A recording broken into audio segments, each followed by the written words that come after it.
ओम श्री विष्णवे च विद्महे वासुदेवाय धीमहि तन्नो विष्णु प्रचोदयात। निर्जला एकादशी की आप सभी भक्तगणों को हार्दिक हार्दिक शुभकामनाएं। जय लक्ष्मी माता।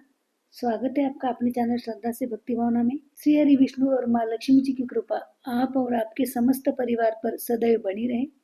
तो आज के वीडियो में जान लेते हैं कब है निर्जला एकादशी, पूजन का शुभ मुहूर्त और पारण का समय क्या है। ज्येष्ठ शुक्ल पक्ष की एकादशी तिथि को निर्जला एकादशी कहा जाता है।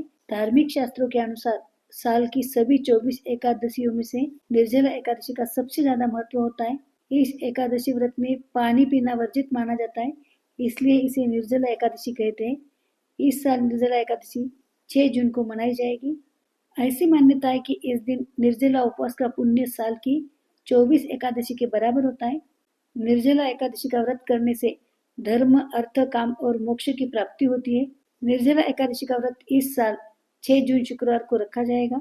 आइए आगे जान लेते हैं निर्जला एकादशी के शुभ मुहूर्त क्या है। हिंदू पंचांग के अनुसार एकादशी तिथि की शुरुआत 6 जून को अर्धरात्रि में 2:15 पर होगी और तिथि का समापन 7 जून को सुबह 4:47 पर होगा।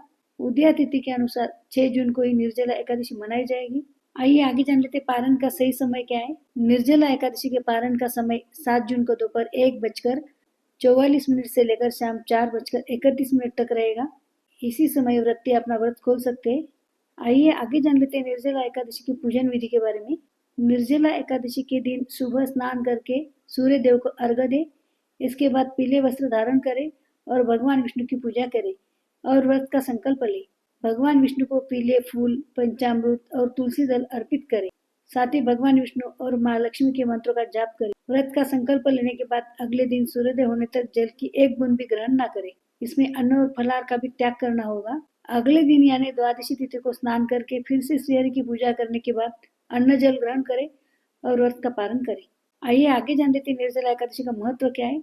निर्जला एकादशी पर बिना जल ग्रहण किए भगवान विष्णु की उपासना का विधान है। इस व्रत को करने से साल की सभी एकादशी का फल मिल जाता है।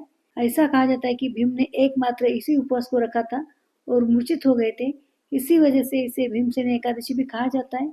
आइए आगे जान लेते हैं निर्जला एकादशी के दिन कौन से उपाय करने चाहिए। निर्जला एकादशी के दिन जरूरतमंद लोगों को दान करने से मनोवांछित फल की प्राप्ति होती है और सभी पापों का नाश होता है।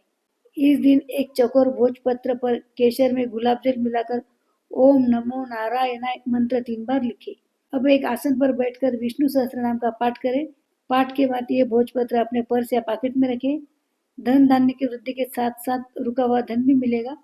धार्मिक मान्यता के अनुसार निर्जला एकादशी का व्रत विधि पूर्वक करने से साधक को सभी पापों से छुटकारा मिलता है, साथ ही जीवन में खुशियों का आगमन होता है।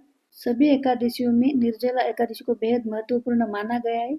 इस व्रत के दौरान अन्न और जल का त्याग किया जाता है। निर्जला एकादशी का व्रत करते समय हमें कुछ बातों का ध्यान रखना चाहिए, जैसे एकादशी तिथि पर चावल का सेवन भूलकर भी नहीं करना चाहिए। साथ ही किसी से भी कोई वाद विवाद न करे, बड़े बुजुर्ग और महिलाओं का अपमान न करे, धारण न करे। इसके अलावा मांस, लहसुन, प्याज के सेवन से दूर रहना चाहिए। ऐसा माना जाता है कि निर्जला एकादशी के नियम का पालन करने से साधक और परिवार के सदस्य पर भगवान विष्णु और माँ लक्ष्मी की कृपा बनी रहती है, साथ ही जीवन में शुभ परिणाम मिलते हैं। आशा करती हूँ आपको ये जानकारी अच्छी लगी है। यदि जानकारी अच्छी लगी तो वीडियो को लाइक किया कीजिए और ज़्यादा से ज़्यादा शेयर कीजिए। और हाँ, सबसे महत्वपूर्ण बात, यदि आप मेरे चैनल पर नए हो या पहली बार आए तो चैनल को सब्सक्राइब करना बिल्कुल भी ना भूलें। साथ ही में बेल आइकन भी क्लिक करें ताकि जब भी नया वीडियो अपलोड करूंगी सर्वप्रथम आपको नोटिफिकेशन मिल जाएगा। यदि आप भगवान विष्णु के सच्चे भक्त हैं तो कमेंट में ओम विष्णवे नमः जरूर लिखें। तो मिलते हैं ऐसे जानकारी पूर्वक वीडियो के साथ। धन्यवाद। जय लक्ष्मी माता। ओम नमो भगवते वासुदेवाय नमः।